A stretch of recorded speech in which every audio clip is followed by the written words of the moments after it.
오늘 말씀의 제목은 여호와 하나님의 재판입니다. 저번 주는 여호와 하나님의 사랑이었고 그 전주는 기억나실지 모르지만 여호와 하나님의 언약이었어요. 다시 오늘 제목을 해서 여호와 하나님의 공의 이렇게 할까 하다가 너무 틀에 박힌 것 같고 사실은 재판이라는 제목이 더 나을 것 같아서 그렇게 제목을 정했습니다. 왜냐하면 지금 오늘 본문 장면이 여호와 하나님이 아담과 여자, 뱀 이렇게 셋을 앞에 두고 재판을 하시는 장면이기 때문입니다. 자, 피조 세계의 운명을 결정짓는 재판입니다. 지난주 말씀드린 것처럼 아담과 여자의 경우에는 하나님께서 그들의 말을 들으셨습니다. 말할 기회를 주셨어요. 그러나 뱀에 대해서는 그렇게 하시지 않습니다. 죄와 인간을 구별하시는 겁니다. 죄는 미워하시되 인간은 미워하시지 않습니다. 우린 보통 죄는 미워하되 사람은 미워하지 말라 하는 말을 많이 듣습니다. 그러면서 한편 그것이 현실적으로 어렵고 거의 불가능한 것 아니냐라고 되묻기도 하죠. 근데 그 말을 다른 사람이 아니라 한번 자기 자신에게 적용해 보세요. 그러면 그 말이 맞다는 걸 알 겁니다. 우리는 늘 죄를 짓는 자신을 발견하고 괴로워하면서도 또 그런 자기 자신을 또 사랑합니다.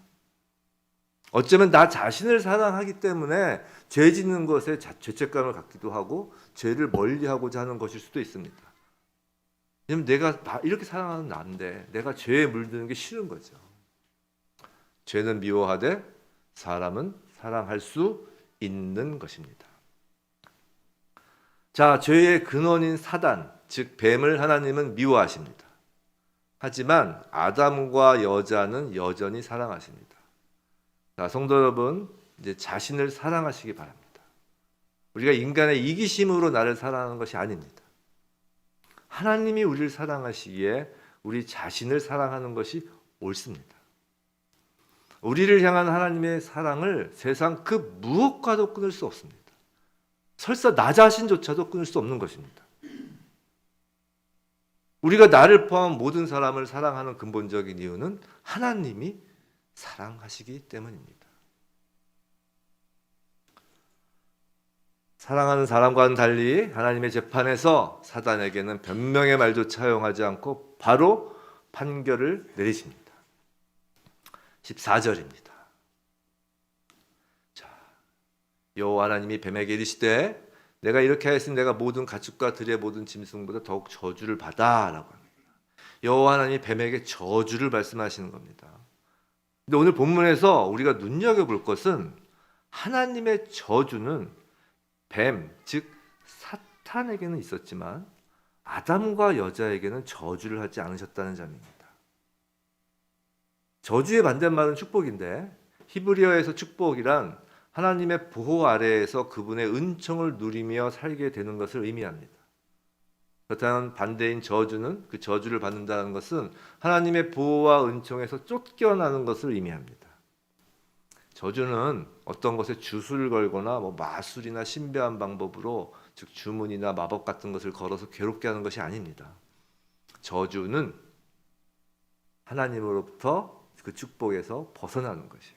이 저주라는 히브리어는 아라르라는 단어인데 이게 포기하다라는 의미도 있어요. 하나님께서 은총을 베푸시는 것을 포기한 상태가 바로 저주입니다. 사단에게는 하나님의 은총을 베푸시는 것을 포기하는 거예요. 죄의 근원인 사단, 뱀에게는 하나님의 보호와 은총이 끊어집니다. 그리고 배로 다니게 될 것을 선포하십니다. 자, 배로 다닌다는 것은 물론 뱀이 이렇게 다니죠. 땅을. 이 배로 다닌다는 것은 땅에 가장 밀접하게 붙는 것. 즉 사단은 땅에 딱 붙어서 움직이게 된다는 것입니다. 오늘 본문에서 이제 저주를 받은 대상이 하나가 더 나와요. 이 뒤에. 그건 땅입니다. 땅. 근데 땅 자체는 땅이 인격이 있는 것도 아니고 땅 자체는 사실 잘못한 것이 없는데 어떤 면에서는 땅 입장에서는 억울하게 저주를 받는 것입니다. 근데 이건 뱀에 대한 저주의 결과입니다.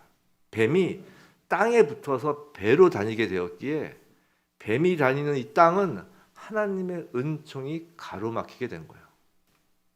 혹시 그 땅밟기 기도라는 말 들어보신 적 있으신가요?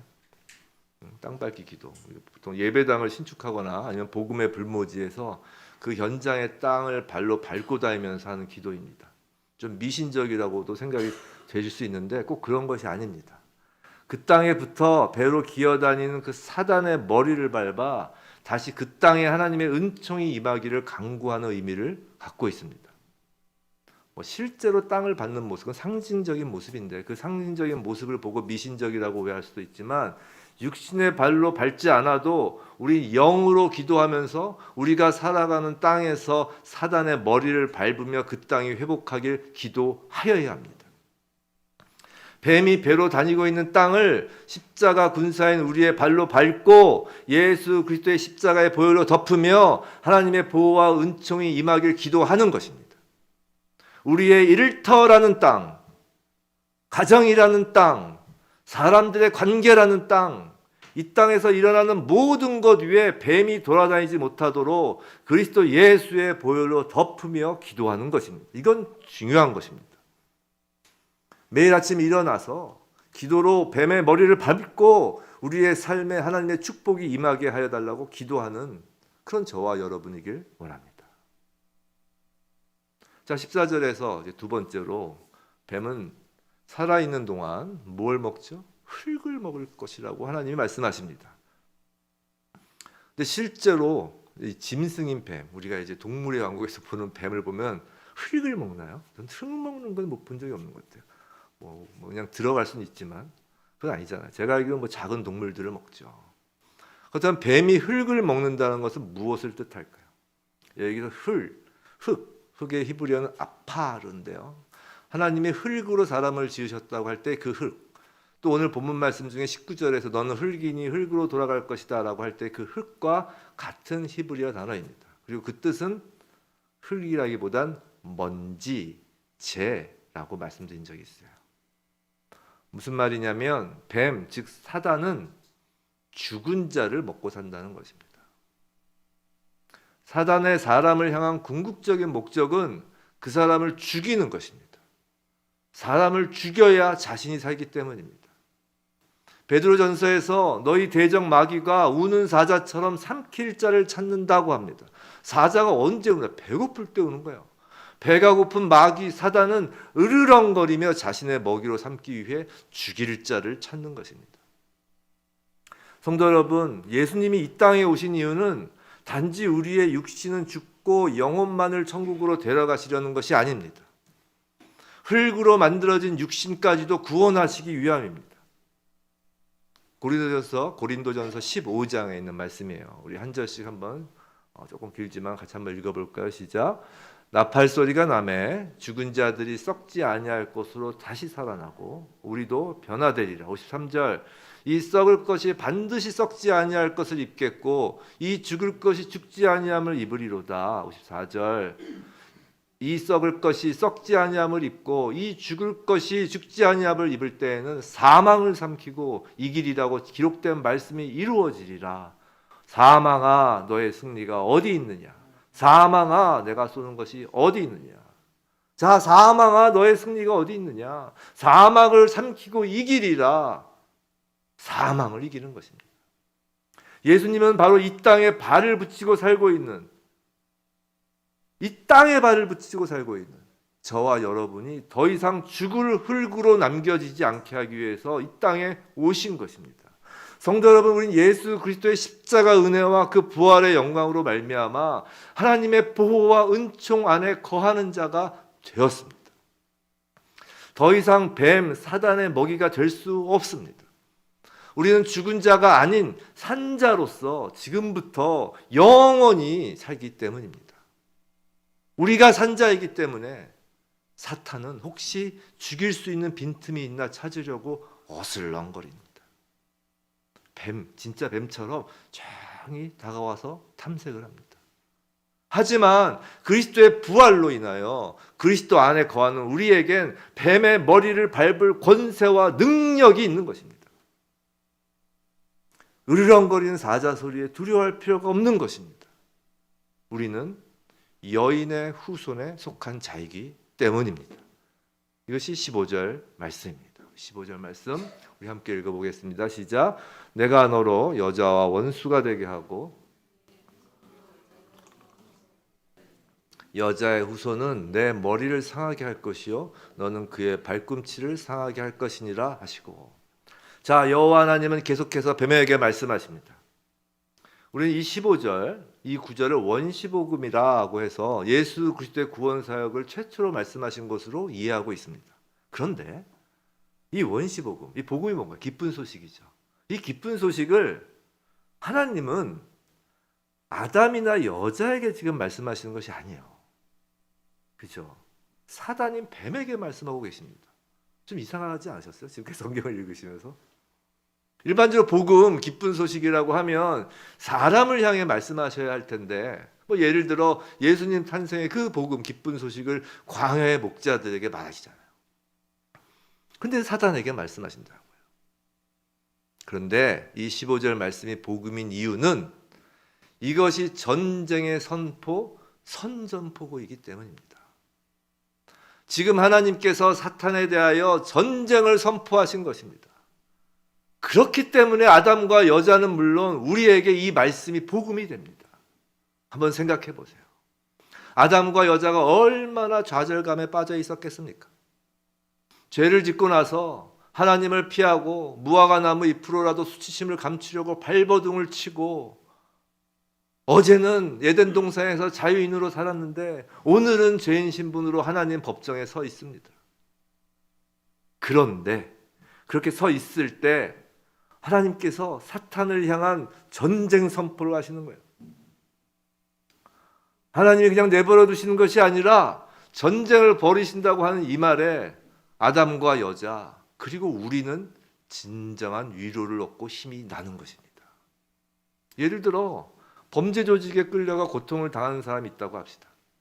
그 사람을 그 범죄의 소굴에서 구출해내는 것만으로 모든 일이 끝난다면 그 사람은 참된 위로와 평안을 얻지 못할 것입니다. 늘 불안하고 언제 또 잡혀갈지 전전긍긍할 거예요. 그 원수 같은 범죄족이 그대로 남아있다면 말입니다. 근데 정부가 범죄와의 전쟁을 선포하고 범죄 조직을 무너뜨리고 모조리 잡아들이면 그제야 피해자는 안심이 되고 참된 평안을 얻을 것입니다. 원수를 갚았기 때문에 위로도 받게 됩니다. 그것까지 모두 끝나야 진정한 구출, 구원이 되는 겁니다. 하나님의 사단을 향한 전쟁 선포야말로 아담과 여자 그리고 죄의 노예 신분이었던 우리에게는 기쁜 소식, 복음입니다. 하나님은 먼저 전쟁의 편을 확실하게 나누십니다. 여자와 뱀이 원수가 됩니다. 더 나아가 여자의 후손과 사단의 후손이 원수가 됩니다. 그래서 후손이라는 단어는 히브리어로 자라라는 건데 씨, 자손이라는 의미를 가져요. 그래서 단수형을 쓰는 단어예요. 이건 두 가지 의미를 함축하고 있습니다. 여자의 후손으로 이 땅에 오실 독생자 예수 그리스도를 의미하기도 하고, 또 하나는 집합명사로서 단수형을 쓰는 것입니다. 사단의 후손도 마찬가지로 집합명사로서 단수를 씁니다. 요한일서 3장 10절에서 제가 PPT는 안 했는데 3장 10절에서 이런 말씀이 있어요. 하나님의 자녀들과 마귀의 자녀들이 드러난다는 말씀이 있습니다. 하나님을 아버지로 둔 하나님 나라 사람들의 집단과 사단을 아버지로 둔 땅의 나라 사람들의 집단이 있다는 것입니다. 성령을 잉태한 여인의 몸에서 태어난 여자의 후손인 예수님과 그 예수 그리스도 안에서 하나님께서 아버지가 되시는 성도 모두가 여자의 후손으로 전쟁의 한쪽 진영인 것입니다. 반대편은 사단 및 그 후손들입니다. 성도 여러분, 하나님이 전쟁을 선포하시는 것입니다. 하나님 반대편에서는 얼마나 무섭고 떨리겠습니까? 하나님이십니다. 사단과 그 후손들은 이미 전쟁에 진 것이나 마찬가지입니다. 반면에 하나님 편에 선 여자의 후손은 하나님의 전쟁 선포로 이미 전쟁에서 승리한 것입니다. 얼마나 위로가 되겠습니까? 하나님이 싸우시겠다고 선포하시면 그 전쟁은 끝난 거나 마찬가지입니다. 하나님이 우리 편이 되어 주시길 기도하는 것보다 우리가 하나님 편이 되는 것이 훨씬 더 중요한 것입니다. 그리고 하나님은 그 전쟁이 어떻게 지상에서 펼쳐질 것인지 이제 말씀하시는 겁니다. 그걸 선포하시는 거예요. 여자의 후손은 내 머리를 상하게 할 것이요 너는 그의 발꿈치를 상하게 할 것이다 라고 말입니다. 근데 여기서 사용되는 그 상하게 하다라는 동사의 시제는 모두 미완료형 동사예요. 즉 뱀의 머리를 상하게 하는 일이나 뱀이 여자의 후손의 발꿈치를 상하게 하는 일이 앞으로 인류 역사 속에서 계속 지속된다는 것입니다. 그런데 예수님은 이 땅에 오셔서 그 전쟁이 어떻게 끝날 것인지를 미리 보여주셨습니다. 예수님의 발꿈치를 사탄이 상하게 하였습니다. 결코 경미한 공격이라고 볼 수 없습니다. 십자가에 달려 죽게 하였으니까요. 하지만 예수님은 오히려 사흘 만에 부활하심으로 사망을 이기고 완전히 사단을 멸하셨습니다. 그리고 예수님이 완성하신 전쟁의 결과를 우린 예수님이 재림하시면 실제로 경험할 것입니다. 이미 결과는 여자의 후손의 그 승리로 정해진 전쟁입니다. 그러나 아직입니다. 그 마지막 때까지 여자의 후손과 사단의 후손 사이의 전쟁은 계속됩니다. 자, 하나님의 전쟁 선포로서 이제 전선이 형성되고 이제 역사라고 불리우는 전쟁터에서 전쟁이 시작되는 것입니다. 성도 여러분, 여자의 후손 하나님의 자녀들은 사단의 머리를 상하게 하여야 합니다. 땅에 배를 대고 고개를 들며 먹이를 노리는 뱀의 머리를 치는 것입니다. 반면 뱀은 가만히 숨어 있다가 재빨리 여자 후손의 발 뒤꿈치를 뭅니다. 예수님의 경우도 마찬가지죠. 제자 중에 한 명이 배신하여 발 뒤꿈치를 무는 것입니다. 우리는 뒤꿈치를 물리지 않도록 조심해야 합니다. 은밀하고 눈에 안 보이는 부분을 공격합니다. 사람의 눈에 안 보인다고 생각하는 부분을 우린 더욱 살피고 정결하게 해야 합니다. 특히 겉으로는 보이지 않는 부분인 마음과 생각을 지키고 사탄이 틈타지 않도록 조심해야 합니다. 하나님이 선포하신 전쟁이고 예수님이 승리를 확정하신 전쟁이지만 쉬운 전쟁이라고 하시진 않았습니다. 군인이 경계를 서는 것처럼 늘 사탄의 공격에 대비하고 사탄이 머리를 들라치면 곧바로 머리를 밟는 그 계속되는 전쟁을 충성스럽게 수행하는 저와 여러분에게 주님의 이름으로 축원합니다. 자, 이제 뱀에 대한 판결을 마치고 이제 여자에 대한 판결을 하십니다. 16절이죠. 16절 우리 한번 읽어볼까요? 또 여자에게 이르시되 내가 네게 임신하는 고통을 크게 더하리니 내가 수고하고 자식을 낳을 것이며 너는 남편을 원하고 남편은 너를 다스릴 것이니라 하시고, 말씀드린 것처럼 사람에겐 저주를 하지 않으셨습니다. 그러니까 이건 저주가 아닙니다. 사람에 대하여는 사실 판결이라기보다는 이게 죄로 인하여 겪게 될 결과를 하나님이 무릎 앞에 앉히시고 자상하게 지금 설명해 주시는 겁니다. 뭐 이런 겁니다. 예를 들어서 만약에 자녀가 아버지 몰래 차를 몰고 나갔다가 사고를 냈다고 합시다. 그럼 아버지는 자녀를 저주합니까? 아니죠. 자녀를 불러 앉혀놓고 그 결과를 말해줍니다. 앞으로 몰래 자동차 몰고 가는 것은 이제 안 된다. 금지하고 또 자동차 수리비가 얼마가 나오게 된다. 그러니까 아르바이트해서 그 돈을 갚아라. 뭐라든가 아니면 뭐 보험료가 얼마나 할증된다. 손해가 얼마다. 뭐 잘못했다는 결과를 이제 말해주는 것과 같습니다. 그런 말도 안 해주면 그 애는 계속 그걸 반복하잖아요. 자녀가 자신이 저지른 죄의 대가가 무엇인지 미리 알려주는 것은 아버지의 인자함입니다. 자, 죄의 결과입니다. 자, 죄의 결과란 방금 본 이 땅의 죄를 시작한 사단에 대한 하나님의 저주, 사단에 대한 하나님의 전쟁 선포에 따른 결과를 말합니다. 그것이 인간에게 어떤 영향을 미쳤는지를 말씀하시는 거예요. 여자의 후손은 사단의 적이 될 것입니다. 본래 사람은 창조 당시, 즉 죄짓기 전부터 생육하고 번성하여 땅에 충만하도록 이미 축복을 받았습니다.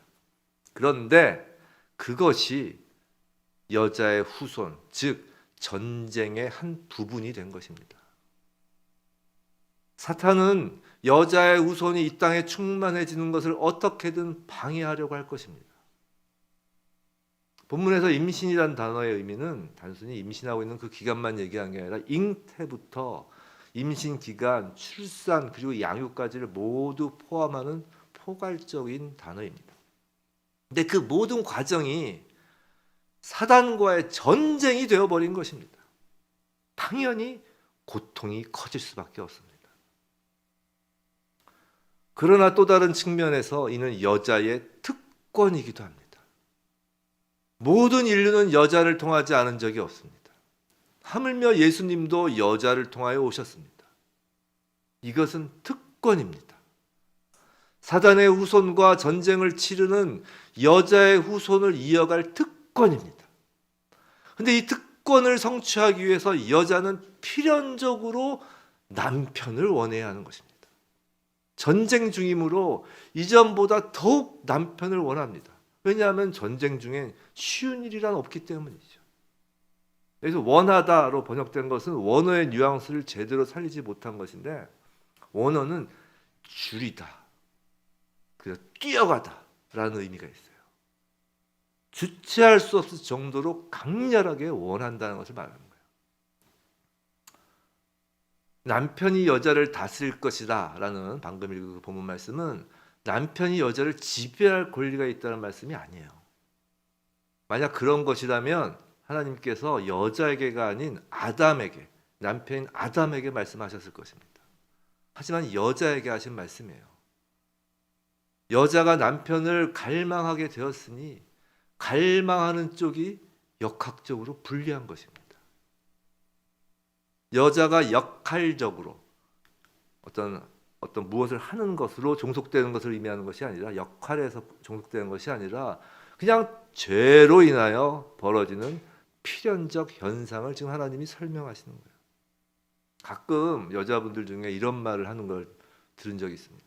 남편은 원하지 않지만 아기를 갖고 싶다. 뭐 그런 말씀 좀 하시는 분들 가끔 계시죠. 근데 자연적인 섭리에 따르면 그럴 방법이 없는 것입니다. 죄로 인한 고통 중에 남편을 원하는 고통을 제하고, 사실 남편을 원하는 것도 고통이거든요, 일종의. 그 고통을 제하고 특권만, 여인의 후손만을 원하는 그 특권만 가지려고 하는 것입니다.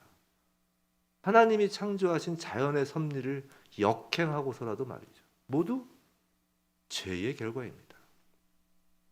이제 아담에게 말씀하십니다. 17절에서 19절 말씀이에요. 우리 한 절 한 절 다시 한번 읽어볼까요? 시작. 아담에게 이르시되 내가 내 아내의 말을 듣고 내가 내게 먹지 말라한 나무의 열매를 먹었은즉 땅은 너로 말미암아 저주를 받고 너는 내 평생에 수고하여 그 소산을 먹으리라. 땅이 내게 가시덤불과 엉겅퀴를 낼 것이라. 내가 먹을 것은 밭의 채소인즉 내가 흙으로 돌아갈 때까지 얼굴에 땀을 흘려야 먹을 것을 먹으리니 내가 그것에서 취함을 입었음이라. 너는 흙이니 흙으로 돌아갈 것이니라 하시니라. 자, 이 역시 아담에 대한 저주가 아닙니다. 뱀이 배를 땅에 대고 기어다님으로써 땅이 저주를 받았습니다. 하나님의 은혜가 가로막히게 된 것입니다. 땅이 황폐해지고 자연재해가 있습니다. 하나님의 축복이 가로막힌 것입니다. 이제는 먹고 살기 위해서 수고해야 합니다. 단순히 수고가 아닙니다.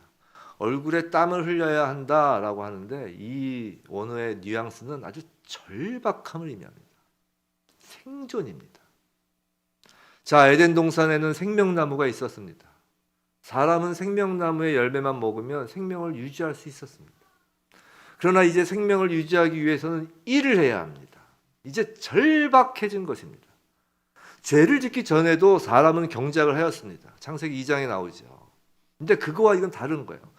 죄를 짓기 전에도 사람은 경작을 했어요. 즉 일을 하였습니다. 그런데 거기서의 경작은 예배하다라는 의미를 갖는다고 일전에 말씀드린 적이 있습니다. 히브리어 원어의 뜻이. 자, 일을 하여도 그건 하나님을 경배하는 것이고, 일을 하여도 하나님의 선하심을 드러내는 하나님을 위한 일이었던 것입니다.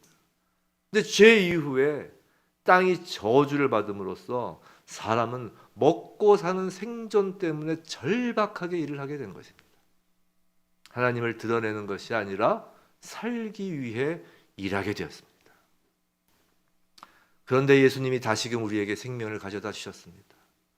이제 선악을 알게 하는 나무의 그 저주를 예수님이 십자가에서 모두 떠안으시고 우리에게 생명의 근원이신 예수 그리스도 자신을 주셨습니다. 노동이 나쁘다는 것이 아닙니다. 다만 노동은 하나님 나라를 경작하는 것일 때 존귀한 것입니다. 똑같은 일을 하여도 예수를 믿기 전에는 생존을 위한 수고이지만 예수를 믿은 후에는 하나님의 영광을 드러내는 소명이 되는 것입니다. 그것이 그리스도인과 비그리스도인의 일에 대한 관점의 차이입니다. 우리는 이제 더 이상 먹고 마시기 위해 생존을 위해 일하는 것이 아니라 하나님의 소명으로 이 땅에 하나님 나라를 건설하기 위해 일하는 것입니다. 어떤 일이든지 말입니다. 학교에서 학생을 가르치는 일이든 예술을 하든 무엇을 하든 돈을 벌든 아니면 학생이든 이제 하나님의 판결이 끝났습니다. 근데 여기서 놀라운 이름이 등장합니다. 20절이에요. 우리 한번 읽어볼까요? 시작. 아담이 그의 아내의 이름을 하와라 불렀으니 그는 모든 산자의 어머니가 됨이더라. 창세기 시작부터 지금까지 여자라는 이름만으로 불리운 아담의 아내를 하와라고 부르는 것입니다. 지난 시간에 말씀드렸는데요. 최초의 인간 아담은 어리버리하고 뭐 그래가지고 죄를 지은 게 아니에요. 최초의 인간입니다. 매우 뛰어난 사람입니다. 우리보다 아마 수십 배, 수백 배 뛰어났을 것입니다. 하나님 직접 만드셨잖아요. 영적으로나 지적으로나 뛰어난 사람입니다. 아담은 하나님의 재판, 하나님의 말씀이 무슨 의미인지 깨달았습니다. 그리고 지금까지 여자라고 불리운 아내에게 하와라고 이름을 지어줍니다. 그 의미는 생명입니다. 성경은 하와를 산자의 어머니가 되었다고 합니다. 산자입니다. 죽은 자가 아닙니다. 사단의 먹이인 죽은 자가 아니라 사단에 대하여 전쟁을 수행할 산자입니다. 아담이 여자의 이름을 하와라고 지은 것은 하나님의 지금까지의 판결에 대하여 아멘! 그 말씀이 이루어질 것입니다. 라는 그 아멘이라 대답하는 것입니다. 하나님의 뜻에 아멘으로 응답하는 아담과 그의 아내를 위해 하나님은 가죽옷을 지어 입히십니다. 사람에게 하나님은 당신의 보호하심을 멈추지 않으시는 것입니다. 하나님이 흙으로 사람을 손수 빚으신 것처럼 하나님이 직접 손수 옷을 지으십니다. 앞으로 그들이 훨씬 더 힘든 환경에 직면하게 될 것이 뻔하기 때문에 그것에 대비하라고 말입니다. 또한 그들의 수치심을 더 잘 가려주시려고 말입니다. 참으로 하나님은 사랑이십니다. 오늘 본문에서 하나님의 사랑을 한 가지 더 확인하겠습니다. 그건 생명나무의 열매를 사람이 먹지 못하도록 사람을 에덴에서 내보내신 것입니다. 이게 왜 사랑이냐고요? 이제 사람은 고통 가운데 살게 되었습니다. 과연 이런 고통 가운데 영원히 산다면, 지금 영원히 살고 계신 분 한번 손 들어보세요. 영원히 살고 싶다. 이게 좋은 걸까요? 또 전쟁 중입니다. 죽지 않고 언제가 될지 알 수 없는 예수님의 그 재림을 기다리면서 수백 년이든 수천 년이든 전쟁을 치르며 영원히 사는 것이 좋을까요? 아닐 것입니다. 나그네의 삶으로 영원히 사는 것보다 나그네의 장막을 언젠가 거두고 에덴의 축복보다 훨씬 더 좋은 영원한 하나님 나라에서 사는 것이 진정한 축복입니다. 전쟁 가운데 우리가 감당할 부분, 우리에게 하나님께서 맡기신 그 부분을 모두 완수하고 장막을 거두고 고향으로 돌아가는 그 군사들, 그것이 궁극적인 은혜입니다. 사랑하는 성도 여러분, 우린 모두 아담이 아멘이라고 화답한 하와의 후손입니다. 예수 그리스도를 믿으면 우리는 하와의 후손입니다. 생명의 후손으로 산 자입니다. 여자의 후손으로 오신 예수님이 군대 장관 되셔서 승리한 전쟁을 계속 이어가며 뱀의 머리를 밟는 집합명사로서의 여자의 후손입니다. 우리의 삶은 전쟁입니다. 어떤 때는 우리가 방심하는 틈을 타고 사탄이 우리 발 뒤꿈치를 상하게 하기도 합니다. 하나님의 축복이 끊어진 이 땅에서 살아가는 것이 결코 만만치 않은 것입니다. 근데 그렇게 힘들면 기억하시기 바랍니다. 우리가 이 땅에서 살면서 죽은 자가 아니라 산 자이기에 힘이 드는 것이라고 말입니다. 전쟁 중이기에 힘이 드는 것이라고 말입니다. 그리고 낙심할 필요 없습니다. 이미 승리가 확정된 전쟁입니다. 하나님이 변함없이 우리를 사랑하십니다. 아담과 하와를 사랑하신 것보다 훨씬 더 사랑하십니다. 왜냐하면 하나님의 독생자 예수 그리스도의 핏값으로 산 하나님의 자녀이기 때문입니다. 그럼 된 것입니다. 우리에겐 저주가 아닌 하나님의 보호하심과 은총이 있습니다. 이 땅에서 말입니다. 하나님이 축복해 주십니다. 가죽옷을 입혀 주십니다. 어린 양의 보혈을 덮어 주십니다. 성령으로 우리를 충만케 채워 주십니다. 우리에게 허락하신 남은 날 동안 죽은 자가 아닌 산자로서 에베소서에서 말씀하신 그 하나님의 주신 전신갑주를 입고 성령의 검 곧 하나님의 말씀의 검을 휘두르며 우리의 기도가 미치는 그 땅 끝까지 담대하게 사단의 머리를 상하게 하는 하나님의 군사가 바로 저와 여러분입니다. 우리 모두 큰 소리로 우리의 군대 장관 예수 그리스도의 이름을 외치며 온 세상의 땅을 밟고 돌아다니게, 이 땅에서 배를 땅에 댄 뱀처럼 사는 것이 아니라 그 뱀의 머리를 밟고 돌아다니게 주님의 이름으로 축원합니다.